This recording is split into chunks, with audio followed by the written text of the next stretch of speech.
ஏய் நீ பெரிய சச்சினாடா பேட்டை சுற்றிட்டு எங்கடா போயிட்டு வரா மேட்ச் ஆடுப்பா என்ன மேட்ச் விளாட்றா கிரிக்கெட் வேணா நல்லா பர்ஃபார்ம் பண்ணுறேன்னு கோச் சொல்லியிருக்காப்பா நிறைய வாய்ப்பு கிடைக்குன்றப்ப தமிழ்நாடு லீக்ல நல்லா ஸ்கோர் பண்ணுறேன்னு சொல்லியிருக்காப்புல.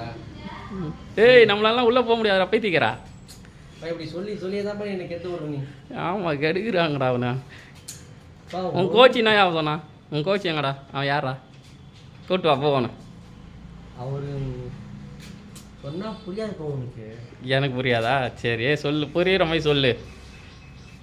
நான் மேட்ச் நல்லா பர்ஃபார்மன்ஸ் பண்ணுறேன்னு சொல்லிட்டு அவர் கோச்சாக வந்து என்னை வந்து என்கரேஜ் பண்ணுறாரு. நீ வந்து டிஸ்கரேஜ் பண்ணிட்டு இருக்க நீ எப்போ பார்த்தாலும். டேய் ஒன்று வளரே விட மாட்டேன் நீ ஒன்று இது பண்ணு எப்போ பார்த்தாலும் நீ எப்போ பார்த்தாலும் நீ எப்போ பார்த்து கிரிக்கெட் பற்றி ஒன்றா தெரியும் உனக்கு.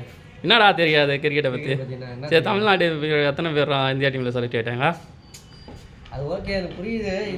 என்ன சரி பிடிச்சிருக்குண்ணா. இந்த பேட் இல்லாமல் என்னால் இருக்க முடியாது.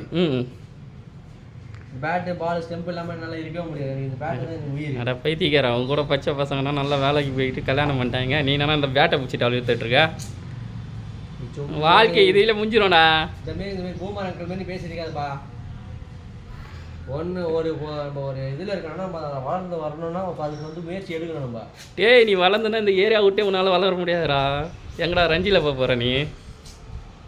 இப்போ என்ன தான் பண்ண சொல்கிற அப்படி. அந்த பேட்டு என் கருமத்தை நான் தூக்கி போட்டு இது போட்டு போடா வேலை வெட்டிக்க வீட்டுக்கே நான் வர மாட்டேன் போ போயிடுறா.